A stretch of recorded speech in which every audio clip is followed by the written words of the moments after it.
갈라디아서 3장 27절 한 절만 읽도록 하겠습니다. 갈라디아서 3장 27절 한 절만 여러분들을 위해서 읽어드리도록 하겠습니다. 네, 제가 읽어드리도록 하겠습니다. 하나님의 말씀을 들으십시오. 누구든지 그리스도와 합하기 위하여 세례를 받은 자는 그리스도로 옷 입었느니라. 다시 한번 같이 한번 읽었으면 좋겠습니다. 다 같이 읽겠습니다. 시작. 누구든지 그리스도와 함께 하기 위하여 세례를 받은 자는 그리스도로 옷 입었느니라. 아멘. 이제 그 지난주까지 했던 내용에 이제 연속적으로 그 본문을 설교하기 전에 이제 저는 이 말씀 한 절도 이제 다는 설명 못 하고요. 후반부에 있는 그리스도로 옷 입었다라는 말이 무슨 의미인지에 대해서 좀 그러니까 뭐라고 해야 될까 개인적인 묵상이라고나 할까요? 이걸 좀 설명을 하려고 합니다. 그리스도로 옷 입었다라는 말이 도대체 무슨 의미입니까? 그리스도로 옷 입다. 이건 굉장히 뭐라고 해야 될까요? 메타포죠. 일종의 그러니까 은유입니다. 그리고 이게 이제 그냥 되게 멋있는 은유 같지만은 딱 잡히는 은유는 아니에요. 뭔 소리야 이게. 근데 사실 그리스도로 옷 입는다는 표현은 성경에 도처에 등장하고 좀 이따 보겠지만 로마서에도 등장합니다. 그러니까 사도 바울이 즐겨 쓰는 표현이죠. 그리고 이 그리스도로 옷 입는다라는 것은 항상 그러니까 예수 그리스도와 죄인들이 연합해서 하나님께 조건 없이 사랑을 받고 그분이 가지고 있는 신분을 우리가 받을 수 있다라는 이 문맥 내에서 이 말이 쓰입니다. 그래서 저는 이제 그리스도로 옷 입다. 예수 그리스도로 옷 입으라라는 명령형도 있어요. 좀 이따 볼 겁니다. 예수 그리스도로 옷 입다 혹은 예수 그리스도 옷 입어라 라는 말이 무슨 말인지 한 4가지 정도의 묵상을 얘기를 하려고 합니다. 근데 그 전에 이런 이야기를 한번 시작해보죠. 여러분들 언제 행복합니까? 행복이라는 게 뭡니까? 여러분들 보통 이제 행복하고 싶을 겁니다. 그렇죠? 실제로 이렇게 이제 이걸 전문적으로 연구하는 학자들이 있습니다. 행복감에 대해서 연구하는 학자들이 있고요. 그 사람들을 이제 긍정심리학자라고 부르기도 하죠. 그리고 그 중에서 이제 대단히 탁월한 심리학자가 있습니다. 제가 설교 때도 몇 번 인용한 적이 있는데 조나선 하이트라는 학자가 있습니다. 이 사람은 뉴욕 대학교의 심리학자죠. 조나선 하이트는 행복의 가설이라는 책을 썼습니다. 굉장히 광범위한 연구를 통해서 그러니까 인간이 언제 행복을 느끼는가에 대해서 이야기를 했죠. 그리고 그걸 이제 굉장히 많은 방식으로 이야기를 하는데 저는 조나선 하이트의 내용을 4가지로 요약해 볼 수 있을 것 같습니다. 아마 이 4가지를 들으면서 여러분들이 다 그러니까 사람마다 조금 좀 편차는 있겠지만 그러니까 맞아 이럴 때 행복하지 이런 생각이 들 겁니다. 첫째로는 여러분들이 좋은 정체성을 가질 때입니다. 그렇죠? 예컨대 많은 사람들이 이때 행복을 느낍니다. 그러니까 어떤 직업이 없다가 직업이 생겼을 때, 그렇죠? 나는 그동안 어디에 소속돼 있다라는 직업을 가지고 있지 않다가 어디에 소속됐다라고 이제 말할 수 있게 됐어요. 그럼 이제 그때 행복함을 느끼죠. 그리고 내가 소속돼 있는 곳이 좀 불만이 있었어요. 뭐 월급도 좀 적고 좀 사회적으로도 이렇게 잘 몰라요. 그런데 그 소속되는 곳이 바뀌었는데 그것이 참 좋은 곳입니다. 그게 이제 꼭 뭐 회사뿐만 아니라 교회, 뭐 다른 커뮤니티 이럴 때도 마찬가지죠. 여러분들이 있는 국가도 그렇습니다. 예컨대 여러분들이 그 유튜브 보면은 굉장히 그 인기 많은 유튜브 중에서 표현이 좀 그렇지만 국뽕 유튜브라는 게 있습니다. 아십니까, 여러분? 몰라요? 예. 그러니까 우리나라 최고다 뭐 이런 내용들이에요. 예. 대부분 뭐 약간 제가 보기에는 좀 출처가 의심스러운 게 많은데 무슨 외국에 누가 뭐 우리나라 뭐 인정했다, 뭐 BTS 따봉 뭐 이런 거 BTS 건드리면 안 되는데 어쨌든 하여튼 뭐 그런 거 그러면 이제 내가 소속된 곳이 자랑스럽잖아요. 그러면 행복감을 느끼죠. 그렇죠? 다시 말하면 소속된 정체성이 자랑스러울 때 여러분들은 행복감을 느낍니다. 또 하나는 좋은 관계를 맺을 때죠. 그렇죠? 좋은 친구가 생길 때 그리고 내가 좋아하는 친구가 나랑 더 가까워졌다고 느낄 때 관계가 깊어지는 거잖아요. 그러면 여러분들 행복감이 느끼겠죠.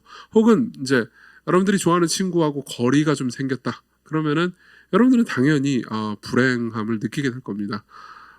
연인과 헤어졌다. 불행감을 느끼죠. 그렇죠?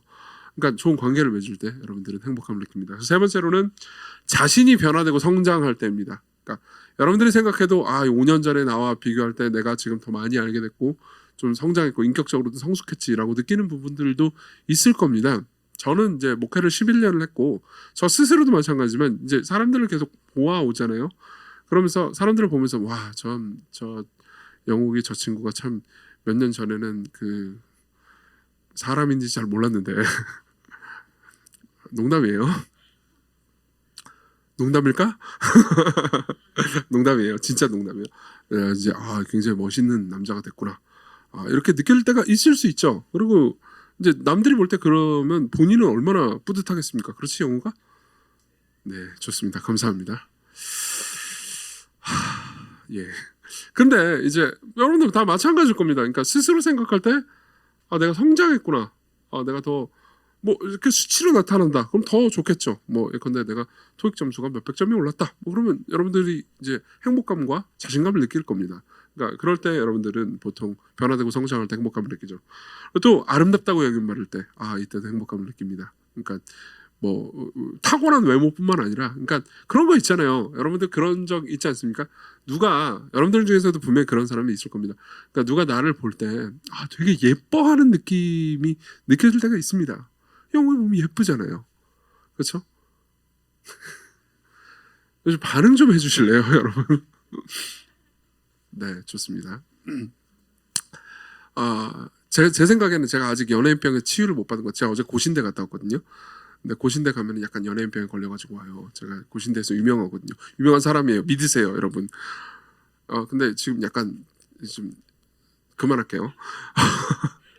어쨌든 그렇습니다. 보통 우리는 이런 네 가지 정도의 이제 뭐 다른 경우도 있을 수 있고, 그리고 여러분들 중에 이 네 가지 중에 어떤 거는 뭐 나는 별로 공감이 안 된다 이런 부분들이 있겠지만 보통 네 가지 중에 하나에 걸릴 겁니다. 맞죠? 네 가지 중에 네 개 전부 다 저 같은 경우는 네 개 다 걸립니다. 그런데 이런 행복감을 여러분들은 이제 가지기도 하고 또 잃기도 하고 그리고 실망하기도 하고 또 불행하다고 느낄 때도 있을 겁니다. 여러분들 중에서 지금 나는 불행감을 느끼고 있어 이런 분들도 분명히 계실 겁니다. 그리고요, 그러한 감각이 있을 때 항상 성경은요, 그러니까 그리고 우리의 삶에서 우리는 그러니까 그리스도의 연합이라는 교리를 생각할 수 있습니다. 무슨 말이냐면 우리가 예수 그리스도로 말미암아 옷 입었다라는 거죠. 여러분들이 예수 그리스도로 말미암아 옷 입었다. 여러분들이 그리스도를 믿는다면요, 그분과 연합했다면 여러분들은 그리스도로 옷 입었습니다. 이게 무슨 의미일까요? 동일하게 네 가지로 요약할 수 있을 것 같습니다. 첫 번째입니다. 그리스도로 옷 입었다는 건 여러분들의 정체성이 변했다는 의미입니다. 그리스도로 옷 입었다는 건 여러분들의 정체성이 변했다는 겁니다. 고대나 지금이나 옷은 정체성의 표현이었습니다. 그렇죠? 무슨 말이냐면은 여러분들이 직업이나 정체성이 바뀌잖아요. 그럼 여러분들은 새로운 옷을 입게 됩니다. 그렇죠? 여러분들은 제복을 입습니다. 경찰이 됐다 그럼 경찰관 제복을 입겠죠. 그렇죠? 그리고 저는 이제 가끔 가다가 배우민 강도사님이 정장을 입고 오는 걸 볼 때가 있습니다. 그렇죠? 정장 입고 오는 거 볼 때가 있죠. 언제냐면 주일날 본인이 설교할 때요. 주일이 아닌 경우에도 본인이 주일이 아닌 경우에는 본인이 설교할 때도 안 입는 것 같아요. 그리고 저는 맞아요. 그리고 저는 사실 우리 교회는 복식에 거의 그게 없어요. 제한이 없어요. 교육자들도. 제가 정장을 입고 다니는 건 딱히 입을 다른 옷이 없어서 다른 옷 입어봤자 안 이쁘고 그래가지고 정장 입는 거거든요. 근데 이제 본인이 설교할 때 외에는 정장을 안 입더라고요. 근데 배우민 강사님이 교육자가 되기 전에는 안 입었어요. 그냥 그런 거 없었어요. 정장이 집에 있었는지도 의문이에요. 그렇죠? 네, 맞아요. 옆에 아내가 이렇다고 하니까 무슨 말이냐면 이제 본인이 정체성이 바뀐 거죠. 원래 교육자가 아니었다가 2017년도에 이제 우리 교회 교육자가 됐거든요. 배우민 강사님이 교육자가 됨으로써 옷이 달라진 거죠. 설교를 할 때 옷이 달라집니다. 여러분들도 그러니까 회사나 뭐 다른 곳에서 어떤 제복을 입을 때 혹은 뭐 어떤 동아리에서 뭐 단체 티를 맞춰서 입을 때 그러니까 그 옷이 여러분들의 정체성과 소속을 나타내 준다라는 것을 알게 될 겁니다. 그렇죠? 마찬가지로 성경이 여러분들이 예수 그리스도를 믿을 때 여러분들이 그리스도로 옷 입었다라고 말할 때는 여러분들의 정체성이 그분에게 소속됐고 그리고 여러분들이 그분이 나타내는 바를 그분의 어떠함을 여러분들이 표현해낼 수 있는 존재가 되었다. 라고 얘기해 주는 겁니다. 실제로 옷은요 간단한 문제가 아니에요. 아이리스 아펠이라는 이제 디자이너가 있습니다. 이 사람은 뭐 거의 90 몇 살 된 디자이너고, 근데 굉장히 스타일리시하게 옷을 입고 다니세요. 뉴욕의 굉장히 유명한 디자이너입니다. 근데 이분은 그냥 단순한 디자이너일 뿐만 아니라, 그러니까 복식과 의복과 이런 삶에 대해서 굉장히 많은 통찰력 있는 말을 많이 했거든요. 근데 아이리스 아펠이 한 말 중에서 굉장히 유명한 말이 있습니다. 패션은 자신이 어떤 존재인지 표현하는 가장 위대한 방법이라고요. 그러니까 무슨 말입니까? 사람들은 자신의 옷 입는 걸로 자신이 어떤 존재인지 표현한다는 겁니다. 그렇죠? 그러니까 사실은 어떤 의미에서 그리스도로 옷 입는다. 그거는 고대나 지금이나 똑같습니다. 지금만 그런 게 아니고 과거에도 그랬어요. 그러니까 이 사도 바울이 우리가 예수 그리스도로 옷 입는다라고 표현할 때는, 그러니까 우리의 정체성과 가치가 예수 그리스도와 같다라는 얘기를 우리에게 해주고 있는 거죠. 자, 두 번째로는요. 우리는 그리스도와 가까운 사이라는 겁니다. 우리는 그리스도와 가까운 사이라는 얘기를 하고 있는 겁니다. 여러분들이 지금 가지고 있는 것 중에서 옷만큼 여러분들과 가까이 있는 것은 없습니다. 맞죠? 그러니까 그리스도로 옷 입었다라는 표현은, 우리 이제 매 순간 옷의 보호를 받고 있기도 하잖아요. 그렇죠? 옷을 입음으로써 추위로부터, 혹은 이게 무슨 여러 가지 이렇게 다른 것으로부터 보호를 받죠. 여러분들 신발을 신습니다. 신발도 옷의 일부죠. 그렇죠? 신발을 신음으로써 땅바닥에 있는 여러 예컨대 날카로운 유리 조각이라든가 돌멩이라든가 그러면서 다치는 것으로부터 보호를 받죠. 그러니까 이런 측면이 있는 겁니다. 그분이 우리의 옷이다라고 말할 때는 그분이 우리의 가장 가까운 곳에서 가장 우리를 잘 보호하고 계시다라는 의미인 겁니다. 자, 이걸 이렇게 생각을 해봅시다. 이 앞에 두 가지를 생각하면서 여러분들에게 묵상을 하면서 적용을 한번 해보십시오. 그러니까 여러분들의 진정한 행복은요, 여러분들이 소속에 따라서 갈리는 게 아닙니다. 예컨대 여러분들이 직장을 옮겼다거나, 혹은 여러분들이 소속된 공동체를 옮겼다거나, 그러면은 그래가지고 여러분들이 느끼는 행복이 존재하긴 할 겁니다. 그렇죠? 여러분들 중에서 그러니까 직장 생활을 꽤 해보신 분들은 내가 지금 만족스러운 직장을 다니고 있다고 할 때, 그 직장에 처음 들어갔을 때를 한번 생각해 보십시오. 굉장히 기분이 좋았을 겁니다. 그렇죠? 굉장히 기분이 좋고 즐거웠을 겁니다. 그렇지만 시간이 지나면서 내가 그 소속 가운데 있다는 것이 늘 자신에게 긍지와 기쁨과 행복이 되나요? 그렇지는 않을 겁니다. 그렇죠? 제 기억이 맞다면은, 이건 거짓말일 수도 있습니다만, 오강일 전사님이 시건교회 처음 청빙받았을 때 굉장히 기분이 좋아 보였습니다. 굉장히 좋아 보였습니다. 그게 1년 넘었죠? 그래서 지금 보세요. 표정이 별로 안 좋잖아요. 그때 행복감이 그렇게 오래 가지 않는다는 거죠. 그러니까 이런 겁니다. 우리가 정체성을 우리 소속에 둘 때, 그러니까 지상에 있는 우리의 소속에 우리 정체성을 둘 때 행복감은 오래 가지 않는다는 겁니다. 그러다 예컨대 버림받으면 어떻게 됩니까? 행복감은 끝나버리겠죠. 그렇죠? 마찬가지로 우리가 가까운 사이에 우리의 정체성을 둘 때 역시 똑같이 우리는 행복감이 줄어들거나, 가까운 사이가 가까워지면서 질리는 사람도 생기고요.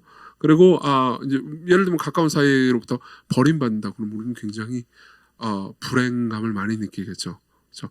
그 말은 무슨 말이냐면, 변함없이 흔들릴 수 있는 정체성과 안전이 예수 그리스도 안에 있다는 것을 사도 바울은 우리가 그리스도로 옷 입었다라는 표현으로 말해주고 싶은 거죠.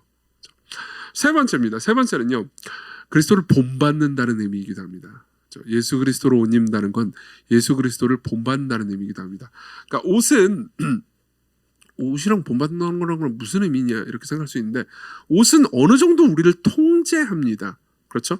옷을 입음으로써 여러분들은, 그러니까 대체로 우리는 이제 자유롭게 이렇게 편안하게 움직일 수 있는 옷을 입긴 하지만, 옷을 안 입는 것보다는 행동과 이 여러 가지 것들이 통제가 됩니다. 예컨대 여러분들이 아주 정장을 입는다고 합시다. 그러니까 굉장히 포멀한 옷을 입는다고 합시다. 그럼 그걸 가지고 여러분들이 그걸 입고 운동을 하긴 좀 어렵습니다. 운동을 하려면 이제 체육복을 입어야 되죠. 그러니까 트레이닝 같은 걸 입어야 되는 거잖아요. 그런 의미에서 저는 이제 옷이 내 몸을 통제한다라는 것이 어떤 것인지 과거에 경험을 한번 한 적이 있습니다. 그러니까 저 같은 경우에는 저는 옷 사는 걸 별로 안 좋아해요. 그러니까 뚱뚱하면 옷 사는 걸 싫어해요.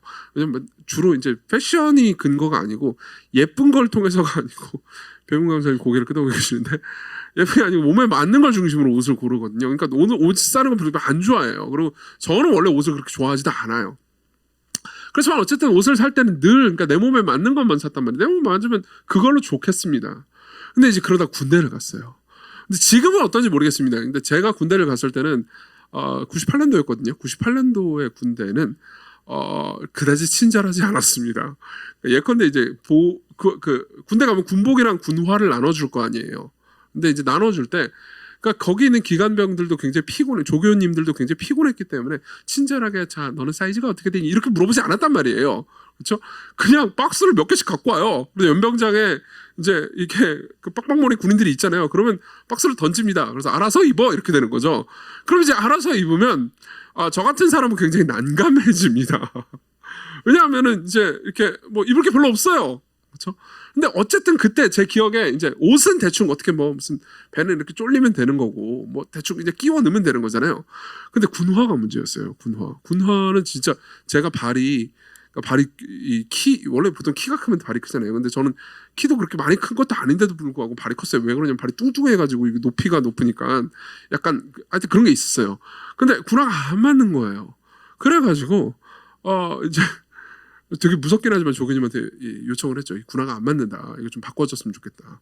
조교님이 저한테 뭐라고 그랬겠습니까? 신발에 발을 맞추라고. 그렇죠? 그래서 어떻게 됐냐? 사실 말도 안 되는 얘기처럼 느껴지잖아요. 근데 그 신발에 발이 맞춰졌어요.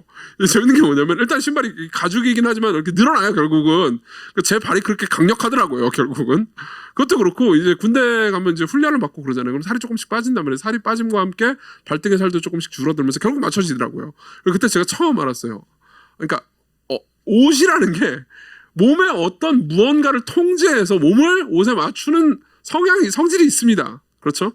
그걸 여러분들이 그러니까 여러분들 대부분 이 얘가 나하고는 상관없다. 나는 다 날씬해서 이렇게 생각할 수 있지만 여러분 깁스 해본 적 있잖아요. 깁스 일종의 옷이란 말이에요. 그렇죠? 뼈가 뭐 하여튼 뭐 금이 갔습니다. 그러면 이거 움직이지 못하게 이렇게 깁스를 이렇게 감잖아요. 그렇죠? 그럼으로써 여러분들이 그러니까 몸을 옷에 의해서 통제받는 거죠. 그러니까 이런 측면이 있는 겁니다. 우리가 그리스도로 옷 입었다라는 것은 그리스도가 우리에게 덮여져서 그분이 우리의 그러니까 몸과 마음을 일종의 형성하고 통제한다라는 의미도 포함하고 있는 겁니다. 그렇죠? 우리가 그리스도를 알아갑니다. 그분을 따릅니다. 그분이 하신 일을 듣습니다. 그리고 그분이 하시는 명령들을 듣습니다. 그분은 우리를 사랑하시기 때문에 우리 마음대로 살아가도록 우리를 내버려 두시지 않습니다. 그분의 섭리는 우리가 때로는 그분을 떠날 때 우리를 붙잡기 위해서 때로는 고통과 어려움마저도 허용하실 때가 있습니다. 깁스를 하면 내 마음대로 자유롭게 움직일 수 없고 때로는 고통스러울 수 있잖아요. 그 마찬가지죠. 그렇죠? 그리스도를 알아가고 그분과 더불어서 교제를 한다는 것은 그분이 나를 형성하도록 만든다는 것을 의미하기도 하는 거죠. 그렇죠? 그런 측면에서 여러분들이 예수 그리스도를 알아가잖아요. 그럼 여러분들은요 변화되고 성장합니다. 여러분들은 변화됩니다. 여러분들은 원래 모습대로 있지 않고요. 여러분들이 예수 그리스도와 관계를 맺으면 맺을수록 그분을 닮아가는 모습으로 내 몸이 옷에 맞춰지듯요. 그분을 닮아가는 모습으로 변화됩니다. 그리고 성장하는 거죠. 이게 예수 그리스도와의 연합이 여러분들에게 주는 복된 기쁨입니다. 마지막으로 네 번째입니다. 네 번째는요. 예수 그리스도로 옷 입는다라는 말은 그러니까 그분의 아름다움을 덧입는다라는 의미이기도 합니다. 그리고 그분의 아름다움으로 말미암아서 그러니까 하나님께 우리가 그분처럼 아름답게 여겨진다라는 의미이죠. 옷의 역할에 대해서 뭐 깁스까지 동원해가면서 여러 가지로 제가 말씀드리긴 했지만 옷의 가장 큰 역할은 뭘까요? 여러분들은 왜 옷을 사서 왜 옷을 입습니까? 아침에 일어나서 여러분들이 옷을 고르느라 시간이 꽤 걸리신 분들도 있을 겁니다. 맞죠? 저 같은 경우에는 옷을 고르는데 시간이 거의 걸리지 않습니다만 30분 이상 옷을 고르신 분들도 분명히 계실 겁니다. 왜 고르셨습니까? 아름다워 보이려고요. 맞죠? 네. 왜 우리는 옷을 입습니까? 아름다워 보이려고요. 옷은 여러분들의 그러니까 활동성과 편리함뿐만 아니라 미를 드러냅니다. 그렇죠? 그리스도로 옷 입는다는 것은 그리스도라는 아름다움이 우리에게 덮였다는 의미입니다. 우리가 더럽다 하더라도 그리스도가 깨끗하기 때문에 우리는 깨끗하게 여김받습니다. 보세요. 제 몸이 더러울 것 같습니까? 깨끗할 것 같습니까? 깨끗해요. 저도 씻는다고요. 그렇지만 생각해 보십시오. 제가 잘 안 씻는다고 합시다. 잘 안 씻는데 그래서 막 몸에 때가 꼬질꼬질 끼어 있다고 합시다. 그렇다 하더라도 제가 깨끗한 옷을 입고 있다면 여러분들은 제 몸에 때가 꼬질꼬질 끼어 있는 것을 볼 수 없습니다. 제가 깨끗한 옷을 입고 있기 때문에 저는 그냥 깨끗하게 보겠죠. 마찬가지예요. 하나님께서 여러분들을 보실 때 예수 그리스도 안에서 하나님께서는 여러분들을 깨끗하고 아름답게 여기십니다. 얼만큼요? 예수 그리스도만큼요. 예수 그리스도만큼 아름답게 여기십니다. 그리고 이거는요, 우리가 살아가는 삶의 가장 중요한 행복의 원천이 되죠. 그렇죠? 아까 제가 행복에 대해서 이야기할 때 이런 말씀을 드린 적이 있습니다. 기억나실 겁니다. 우리가 변화되고 성장하고 발전하면 행복해진다고요. 그렇죠? 여러분들이 그리스도 안에 있을 때 여러분들은 그리스도를 닮은 모습으로 변화됩니다. 그리스도를 듣고 그분이 하신 일을 듣고 그리고 그분이 하신 말씀을 따라갈 때 여러분들은 그렇게 변해갑니다. 또 동시에 그렇게 완벽하게 변화되기 전에요, 이미 그렇게 변화되기 전에 아직 변화되려면 멀디 시간과 굉장히 많은 훈련이 필요함에도 불구하고 아직 변화되지 않았는데 그리스도로 옷 입은 우리를 하나님께서는 예수 그리스도만큼 완전하고 완벽하고 아름답다고 여겨주십니다. 그렇죠? 그게 우리가 그리스도로 옷 입었다는 말의 의미입니다. 그렇죠? 여러분들이 예수 그리스도를 믿고 있다면요, 여러분들 모두 예수 그리스도만큼 아름답다고 하나님께 여겨집니다. 근데요, 이걸 이런 이야기를 한번 했으면 좋겠습니다. 성경은요, 이런 방식으로 우리가 그리스도로 옷 입었다라는 표현을 쓰기도 하지만요, 똑같은 사도 바울이 갈라디아서에서 말고 로마서에서는 이렇게 말씀을 한 적이 있습니다. 제가 읽어드리겠습니다. 로마서 13장 14절, 오직 주 예수 그리스도로 옷 입고 정욕을 위하여 육신의 일을 도모하지 말라. 여러분, 후반부의 말은 대체로 이제 이해가 될 겁니다. 그렇죠? 정욕을 위해서 육신의 일을 도모하지 말라. 그러니까 대강 듣기는 좀 착하게 살아라 이렇게 들릴 겁니다. 근데 전반부의 말을 한번 생각해 보죠. 예수 그리스도로 옷 입고 옷 입어라. 그렇죠? 근데 보세요. 갈라디아서에서는 바울이 이렇게 얘기했습니다. 예수 그리스도로 우리가 이미 옷 입었다고요. 그리스도와 연합해서 세례를 받은 우리는요, 이미 예수 그리스도로 옷을 입었다고 완료형으로 얘기해 줍니다. 그렇지만 로마서 13장에서는요, 예수 그리스도로 옷 입을 입어라라고 명령합니다. 그렇죠? 도대체 뭐가 맞는 걸까요? 우리는 옷을 입었다는 걸까요? 옷을 입지 않는다는 걸까요? 사실 둘 다 은유이기 때문에, 그러니까 이 둘 가운데 나타나는 긴장을 그렇게 심각하게 생각할 필요는 없습니다. 은유니까요. 그렇지만 우리가 이런 식으로 생각을 해볼 필요가 있습니다. 성경은요, 한편으로는 우리가 그리스도로 옷 입었다고 말합니다. 그렇지만 또 다른 한편으로 우리는요, 우리의 삶에서요, 그러니까 예수 그리스도를 우리의 정체성과 관계에서의 중심과 그리고 우리의 성취와 그리고 우리의 아름다움으로 여기지 않습니다. 보통 우리가 행하는 우리의 행동, 우리의 겉모습과 외모, 그리고 우리의 관계, 이런 것들로 우리가 우리 자신의 행복과 의미를 찾으려고 하죠. 이걸 성경은 우상숭배라고 말합니다. 그렇죠? 그리고 우리가 습관적으로 그렇게 하기 때문에 계속해서 그리스도를 찾고 그분으로 옷을 입기 위해서 노력하라는 거죠. 우리가 그분으로 옷 입지 않았다는 걸 의미하는 게 아닙니다. 오히려 그분으로 옷 입으라라고 말할 때는 우리가 진짜로 가지고 있는 정체성이 무엇인지 다시 한번 생각하라는 거죠. 회개하라는 말입니다. 도대체 네가 가치 있게 느끼는 아름다움이 어디 있느냐? 네가 가치 있다고 느끼는 정체성이 어디 있느냐? 너의 변화의 목적은 어디 있느냐? 우리는 변화되기를 원합니다. 그렇죠? 여러분들은 성장하기를 원합니다. 여러분들 중에서 더 성장하고 싶어가지고 사람들의 동기부여 영상을 보거나 사람들이 여러분들에게 주는, 혹은 여러분들이 자기계발서를 꾸준히 읽는 분들도 있을 겁니다. 다 좋습니다. 그렇지만 여러분들 한번 생각해 보십시오. 많은 사람들은 정말 자기계발서를 좋아합니다. 자기계발서를 좋아하고 그걸 통해서, 저도 좋아합니다. 참고로 자기계발서를 좋아하고 그걸 통해서 뭔가 동기부여로 자극이 되는 영상 이런 것들을 보면서 내가 의지를 불태우고 하는 걸 좋아합니다. 좋아요. 다 좋습니다. 그래서 여러분들의 목표가 무엇입니까? 여러분들의 목표가 무엇입니까? 일론 머스크요? 그렇다면요, 여러분들은 예수 그리스도로 옷 입는 건 아닙니다. 일론 머스크로 옷 입는 거죠. 일론 머스크로 옷 입기를 원하는 겁니다.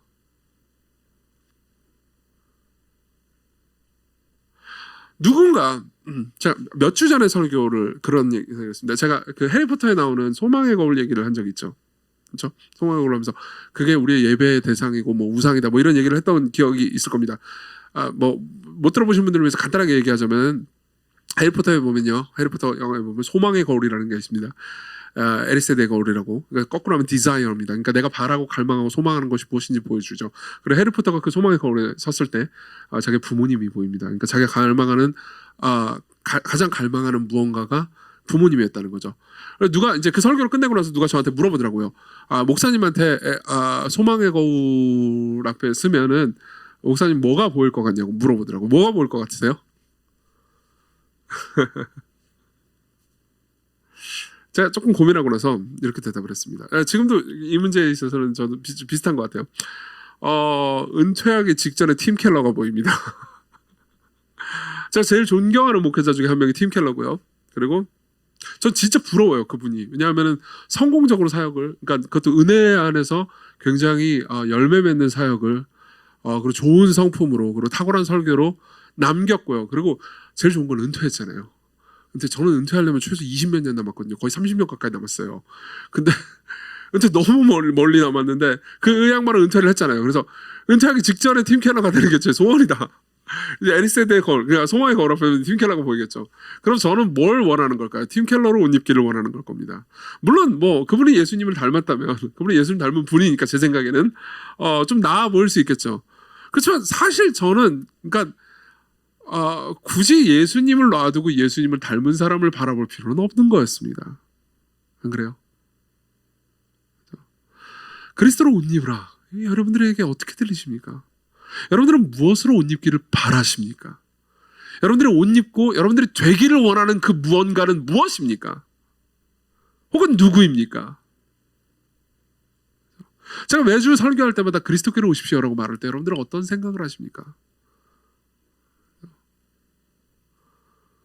설교 끝났다? 물론 그렇게 생각할 수도 있겠죠. 그렇지만 그때 제가 여러분들에게 그리스도께로 오십시오라고 말할 때 저는 이런 초청을 하는 겁니다. 여러분들의 갈망은 어디 있습니까? 여러분들이 제일 바라고 소망하는 것은 어디 있습니까? 여러 군데에 있을 겁니다. 여러 가지에 있을 겁니다. 그 소망의 초점을 바꾸십시오. 회개하십시오. 그리스도를 보십시오. 그분을 옷 입을 때 여러분들은 하나님께 가장 크게 사랑받을 수 있습니다. 그분을 옷 입을 때 여러분들은 가장 아름답게 변화될 수 있습니다. 그분을 옷 입을 때 여러분들은 최고의 정체성을 누릴 수 있습니다. 그분이 여러분들의 모든 것이 될 때 여러분들은 진짜로 행복해질 수 있습니다. 같이 기도합시다.